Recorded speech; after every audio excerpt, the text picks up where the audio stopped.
Hey, let's get started. So, good afternoon, everyone. My name is Helen Wexler, and I work at the Office of Museum Services at the Institute of Museum and Library Services.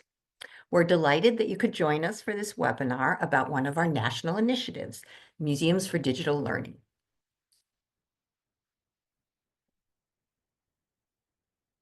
So, our speakers today are Brooke Germek, who is the Digital Learning Manager and MDL Project Manager at History Colorado, and me. That's all you've got.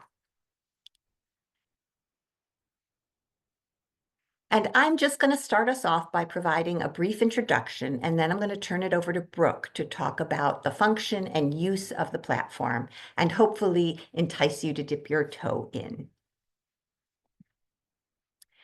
So, we conceived of Museums for Digital Learning back in 2018.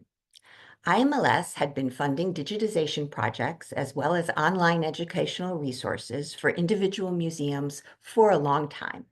I can't even begin to guess the number of objects digitized with IMLS funding. I just know it's enormous. And the volume of important object-based classroom materials being made available to teachers by the nation's museums was also considerable. We also knew that for most museums, their K-12 educator audience is relatively local. We then wondered what it would be like if any teacher anywhere across the content could access content from any museum across the country. We got a few committed museums and a cohort of K through 12 educators together to co-create the templates and functionality that would characterize MDL, guaranteeing that we would meet the needs of teachers and students. The product of that work is what you're about to see. A platform with educational resource kits contributed by museums across the U.S. for teachers and students who can search by subject, grade level, and education standards. Brooke, I'm going to turn it over to you to talk more about the platform and the opportunities for museums to become MDL contributors.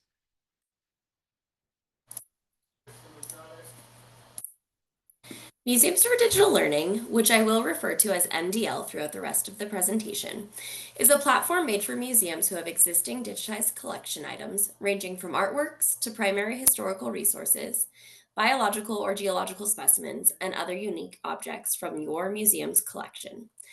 The audience is K-12 students, so having existing education materials or the potential to create educational materials based on field trips or exhibits is ideal. While you do not need to have educators at your organization, you will need staff, and we do recommend at least 2 staff members who are able to commit to collections uploading and content creation. It is also essential that there is institutional buy-in for this effort, as well as support from your institution. Once you sign up, museums are expected to create a resource kit, which will then be which we will talk more about throughout this webinar. Who is already participating? Viewers are able to see a list of all of our existing museums. Museums who have signed up but not yet published content appear at the bottom of the page. We have a total of 93 museums at this time, including 2 international museums. Nearly all museum types are represented, from house museums to art museums, history museums, botanical gardens, and more. The primary audience for MDL is students across K-12 classrooms. Educators would be the initial viewers, examining each resource kit for national educational standards that align with their curriculum, content that is appropriate for their students, and activities for students to engage with.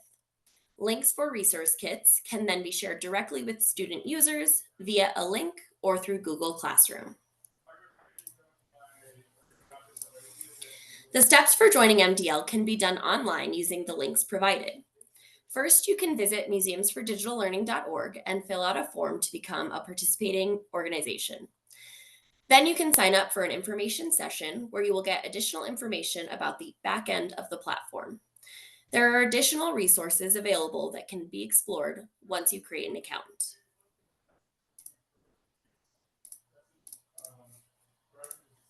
Some of the resources available on the platform include Resource Kit Planning Guide, which gives guidance on 6 tasks that will support your team in creating high-quality resource kits that will engage students.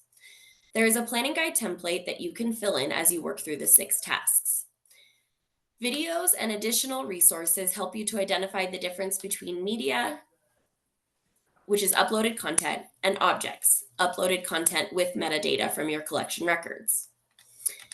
A template is provided for creating an educator overview, which allows you to quickly share the highlights of your resource kit with educators who are looking for resources for their classroom. A publishing checklist allows you to ensure that the resource kit is ready to be published. If you are in need of additional support, we also offer monthly information sessions, which are about 30 to 45 minutes long and are open for new and existing content contributors. We are also currently hosting seasonal content creation cohorts, which include 6 virtual meetings with guided support. A content creation cohort is a series of virtual meetings with new museum content contributors hosted by the MDL team. These 6 virtual meetings across 11 weeks are intended to give additional support for following the 6 tasks for creating resource kits.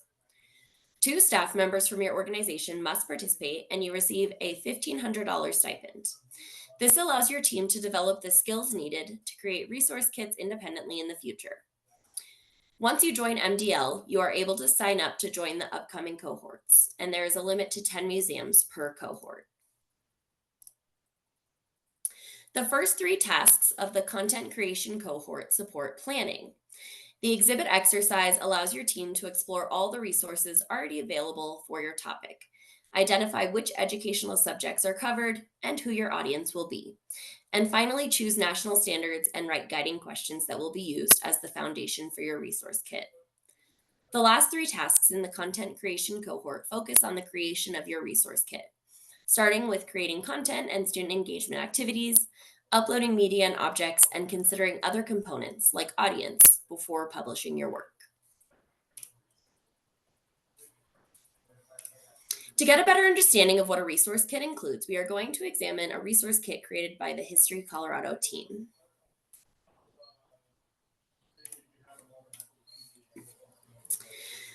First, we would anticipate that educators use the Contents tab and home screen for the resource kit to examine what the whole resource kit includes. Each type of activity is indicated with an image, and the title gives additional information. At the bottom of the contents, educators can see additional resources under Educator Materials, as well as the resource kit standards.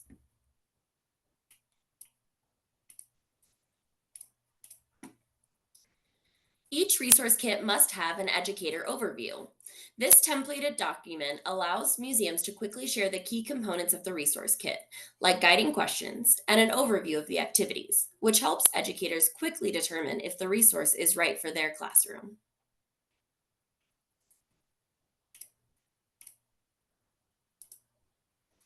Back on the homepage of the resource kit, everything is written for the student audience, in this case, 6th to 8th graders. Students explore each activity, navigating from the home screen or by using the arrows within the resource kit.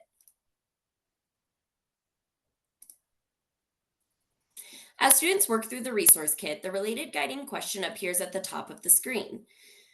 Museums use these questions to create structure in their resource kits. An example of this can be seen here.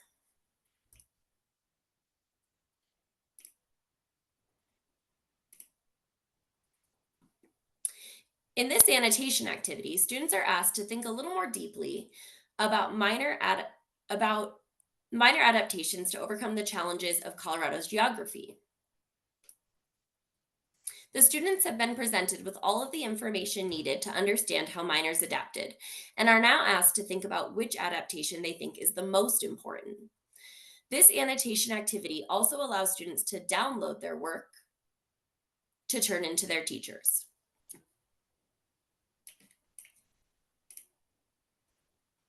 As you can see, the students then move into learning connected with a new guiding question. The banner above helps students to see this and also allows educators to plan accordingly. They may ground the activities across multiple days, ask for student check-in between guiding questions, or bring students together to reflect on guiding questions before moving forward. It is also helpful to include background knowledge activities, reflection opportunities, and wrap-up questions. This know, want to know, learn activity, which is commonly used by educators, allows students to activate prior knowledge before starting the resource kit.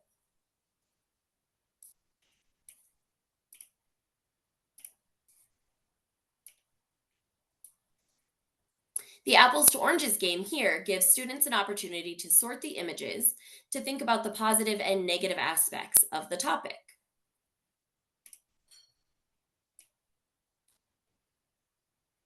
And finally, students are able to return to their know, want to know, learned activity in the final activity of the resource kit. Utilizing these educational strategies and resources is something that our team at Museums for Digital Learning is able to support you with throughout the content creation cohorts. If you are unable to participate, there are also a variety of resources and guiding templates on the back end of the MDL platform.